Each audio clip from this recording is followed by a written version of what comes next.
This is a 2004 Range Rover full-size HSE. Developed kind of a weird problem a couple weeks ago where when you're driving, the steering wheel would stay straight, but you could feel the back wheels, the back of the truck would kind of sway a couple inches in either direction. So it's almost certain that this that is coming from the back wheels. Have new tie rod ends, front suspension. I've been into that a couple times before. It feels pretty tight. So based on how the problem manifested itself, you could accelerate and the truck would kind of lurch kind of to the left. You could let off the accelerator and the truck would kind of go back to the right. So my suspicion is that it's this back wheel. So we're going to lift it up, give it the shake test, see what's going on there. Now with the jack, I'm going to try to get under the suspension arm itself. If you pick up by the body or by the jack points, it lets the rear suspension sag. And if you have loose parts under there, that sagging can kind of take up the tension. So if something is loose, you won't really feel it. So I'm going to try to pick up under the control arm itself to make the truck feel more like it's actually sitting on the ground as it would be going down the road. Okay, so I've got my jack under the control arm, truck's up in the air. Let's give it the shake test and see what happens. Oh yeah, feel that? You can actually hear it. There's probably a good 1/4 inch play in each direction. The looseness is only side to side. I think it's going to be the suspension arm, the track rod that connects the rear hub to the body. So let's take the wheel off, see what we got.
Okay, with the light under here, this rotor is a little rusty. The truck's not been driven in a couple of days since I took it off the road to work on this. Let's give it the shake again. And I don't know if you can see or not, but it's right here, the knuckle of this suspension arm. One end connects to the hub, the other end connects up into the body. So that part's going to have to be changed. What I had hoped it wouldn't be was this bushing. This one actually looks pretty good. I've read online where people say, you know, it's kind of difficult to you either have to disassemble the whole hub and press the bushings out. So I'm glad to see that it's not that. We'll save those for another day. This should be pretty easy to get to.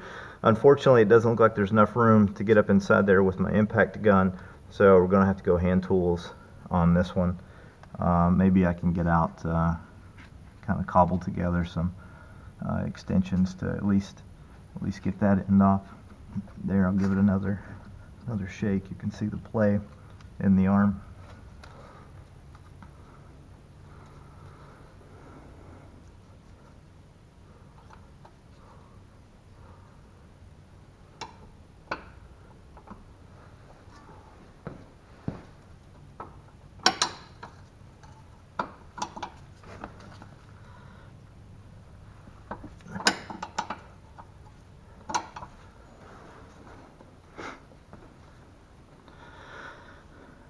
Okay, so I've gotten in with my wrenches. The bolts are loose.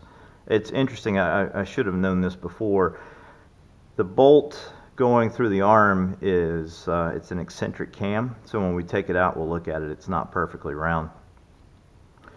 That bolt controls the rear toe, so as you turn the bolt inside the bushing, it has an effect on which way the outer hub points. So I didn't mark that before I took it apart. When I put it back together, I'll shoot for the middle, right in the middle, until I can take this in for an alignment. What I noticed here, as with most everything Rover, nothing is easy, and you can see, or I hope you can see, as I push the bolt out, it runs into the rear height sensor adjuster, runs right into it. So I could break out another floor jack and perhaps change the orientation of the arm, or I think what I'll do is I'll just take that lower mount loose, let the sensor swing up out of the way so I can pull the bolt. Okay, the height sensor is loose. It's 13 millimeter on both sides. So now I should be able to pull the bolt, move the height sensor arm for the air suspension up out of the way, and that should let us get the bolt, at least the frame side bolt, the rest of the way out. I had hoped I'd be able to get in from this side with the impact wrench to get on this 21 millimeter bolt that connects the rod onto the hub. It's not going to work out, even with a couple of extensions and a swivel. The boot on the drive axle just takes up too much space. So this one's going to be all manual. It's 21 millimeter here. The end of the bolt itself is a hex. I'll have to figure out what size that is. Looks like a 10 millimeter. That'll keep the bolt from spinning as I take the nut off.